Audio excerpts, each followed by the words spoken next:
Wayanad township സന്ദർശനത്തിനിടെ മമ്മൂട്ടി റഫീഖിനോട് സംസാരിച്ച രീതി ശരിയല്ല എന്നതടക്കമുള്ള വിമർശനം. മമ്മൂട്ടിക്കെതിരെ വലിയ രീതിയിലുള്ള സൈബർ ആക്രമണമൊക്കെ ഒരു വശത്ത് ശക്തമാവുകയാണ്. അതിനിടയിൽ പോരാളി ഷാജി എന്ന ഗ്രൂപ്പിൽ, അതായത് ഇടത് അനുകൂല ഫേസ്ബുക്ക് ഗ്രൂപ്പുകളടക്കം മമ്മൂട്ടിക്കെതിരെ ഫേസ്ബുക്ക് പോസ്റ്റുകൾ വരുന്നുണ്ട്. അതിലൊരു പോസ്റ്റിൽ പറയുന്നത് ഇപ്രകാരമാണ്: റഫീഖിനൊപ്പം മമ്മൂട്ടി എന്ന നടൻ വയനാട് ദുരന്ത ഭൂമിയിൽ ആദ്യമായി എത്തിയതാണ്. അതേ ഭൂമിയിൽ 1000 വട്ടം ചവിട്ടിയവനാണ് റഫീഖ്. ആ റഫീഖ് മമ്മൂട്ടി എന്ന നടനോടുള്ള താല്പര്യം ഒന്നുകൊണ്ട് മാത്രം കൂടെ നടന്നവനാണ്. മമ്മൂട്ടിക്ക് ആൻറ്റോയും പിഷാരടിയും പോലുള്ള പരിവാരങ്ങളെ അകമ്പടി സേവിക്കാൻ പാടുള്ളൂ എന്ന് ഇനിയെങ്കിലും നാട്ടുകാർ മനസ്സിലാക്കിക്കൊള്ളണം. ഒരാൾ കൂടെ നടന്നതുകൊണ്ട് അവർക്ക് വേണ്ടിയാണ് താൻ വന്നതെന്ന് വിചാരിക്കും പോലും. വയനാട് ടൗൺഷിപ്പ് യാഥാർത്ഥ്യമാക്കിയ LDF സർക്കാരിലെ CPMന്റെ വയനാട് ജില്ലാ സെക്രട്ടറിയാണ് റഫീഖ്. കൂടെ നടന്നതുകൊണ്ട് ജനങ്ങൾക്ക് വേണ്ടി പ്രവർത്തിച്ചവന് വേണ്ടിയാണ് മമ്മൂട്ടി വന്നതെന്ന് ഇനി ജനത്തിന് തോന്നിയാലും എന്താണ് കുഴപ്പം? സംഗതി നമുക്ക് ഇഷ്ടപ്പെട്ട നടനൊക്കെയാണ് മമ്മൂട്ടി. എന്നിരുന്നാലും ഈ അവസരത്തിൽ ഇത് പറയാതിരിക്കാതെ വയ്യ.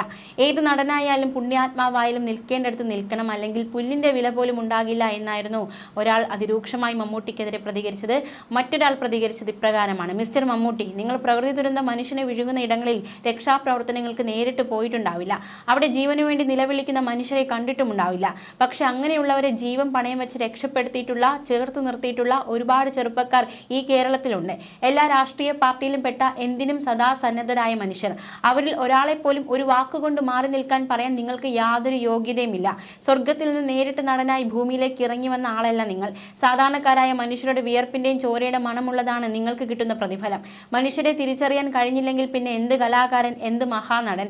ഒരുമയുടെ സാഹോദര്യത്തിന്റെ വിയർപ്പ് വീണ മണ്ണിൽ വന്നു നിന്ന് ഏത് തമ്പുരാൻ കൊമ്പ് കുലിക്കാലും പുച്ഛിച്ച് തള്ളും എന്നായിരുന്നു മറ്റൊരാളുടെ പ്രതികരണം.